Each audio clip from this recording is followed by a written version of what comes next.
What did they say? They came to me and they said, "We want to start a dance group." And I said, "Oh, you got to be kidding. Yeah, we want you." And they were at that time freshmen in high school. They were and freshmen in high school. There was a big gap. You get out of grade school, and there's no Swedish dancing then until you're an adult, right? Yeah. There was nothing for the high school. The older people, but they didn't have a high school group. They taught the young people dancing, and each class had their own, and these girls knew the Swedish dancing, but they knew they were leaving grade school, and that when they got off to high school, there wouldn't be any group, and there wasn't anybody who wanted to take them on. There wasn't anybody who wanted to take them on. They were all busy with other things. So they came to me and they said, "We want you to have the Swedish dancers." And I said, "Oh, you got to be kidding. I don't know. All I know is Jack be nimble, Jack be quick." I said, "I don't know a thing about Swedish. I haven't even had Swedish dancing." And they said, "Well, we'll teach you. We'll teach you." So through high school. Well, that's what the girls wanted. They said, "We're only 4 girls, and we don't have any boys." And I said, "When you each get a fella to dance with, I'll take you on." Well, it wasn't any time at all before they got 4 kids. You were one of them then. Yes. But the dancers, they enjoy it. You can tell when you look at them that they enjoy the dancing themselves. And I think that the basic reason for that is that they did the Swedish dances when they were in the grade school. And every year through, and twice every other year they have Hillingsfest every 2 years. You know, and there has been an emphasis on that as a kind of a fun thing.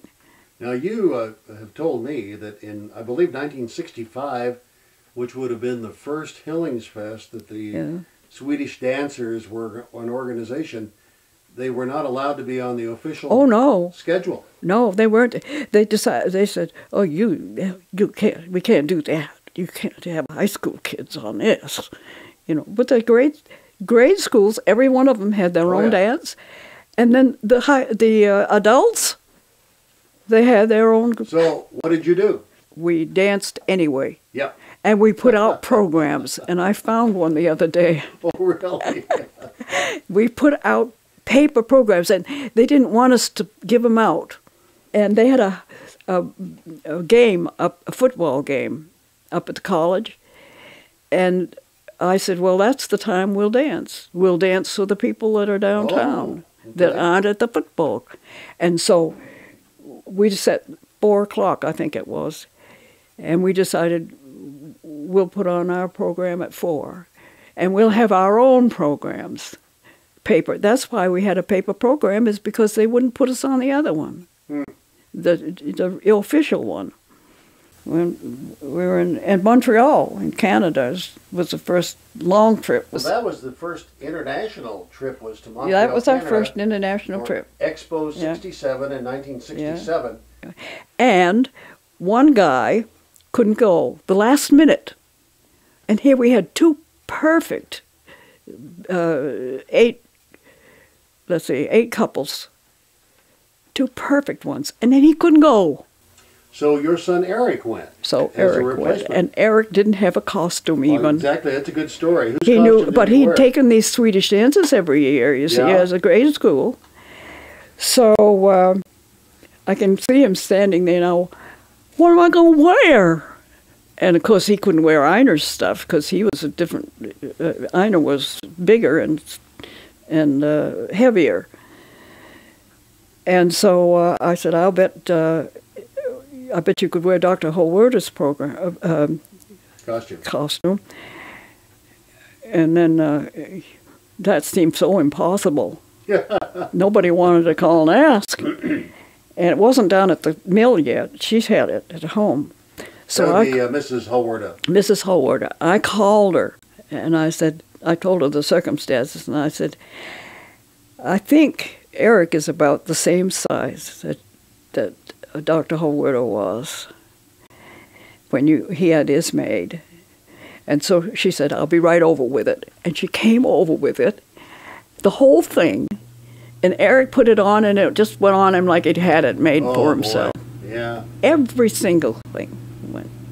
Was that originally made by Berggren, by chance? Berggren, yeah. We had 2 places to dance, and the one place that they gave us was out over the water.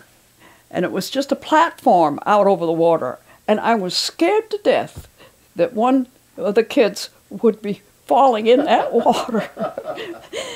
But then we moved to another stage. I was checking out the microphone to see how it worked and everything. And I looked down, and there was a big space between the stage and the seats. And there was a woman down there, and she was waving her arms around, and she was saying something, but we couldn't hear what she was saying. And I looked again, and I said, why, that's my mother. Oh, no. So really? It was my mother. And she said, I came in here to sit down and rest, and all of a sudden you got up and started monkeying with this thing. And she said, I knew who you were, but I didn't know you were up here with your group. Well, I said, I didn't know you were up here with either. How do you feel about the fact that the group is still going after all these years? Oh, I think it's marvelous that it's kept going. And so the basic reason for it, they've been called ambassadors, and that's what they are exactly. Because they go to all these big centers and everything, and now people, as soon as people caught on to the fact that they were a group, as I think going to, because Montreal trip was great, that was good, that put them on the map, but going to Sweden, that made all the difference in the world. That happened because the year before, we had the real Swedish dancers over here, and they were mostly adults. I got real acquainted with those people. And so they said, now, you got to start planning to come. So we corresponded a lot. This director of that dance group and I. And we just grabbed that day, 74, and we went over there, and that's how we happened to go. Now you did something else on that trip too. You took a letter to the King of Sweden from the mayor of Lindsborg. Yeah. How do you take a letter to the king? Go there. But I remember going into the palace and meeting him, the secretary there. I knew I wasn't going to meet the king, but I took this letter into the palace with her. No problem getting in there. Well, what happened was that we invited him to come, you see, and we didn't know at that time, but he had already accepted it. And but when they found out, when the rest of the Swedes in this United States of ours found out about that the king was coming over here to Lindsborg, immediately it sent up a lot of red flags. And all the other Swedish communities decided they had to have the king. And so they all sent invitations. But they did it through Washington, you see. They said that we did it. Well, they were just shook up when they found out that Lindsborg had gone over the heads of everybody and invited the king to come here. He went to all these other places and their cocktail parties and all their big thing, you know. Lindsborg was just Lindsborg. I think he enjoyed this the most. He's that kind of a guy. He dedicated the pavilion, yes. He did. We were all on the stage with him. So I had my book on the podium because I gave a little speech. And I kept pushing it. Oh, flowers. There were flowers on. He had put his flowers on. And they kept sliding down and sliding down.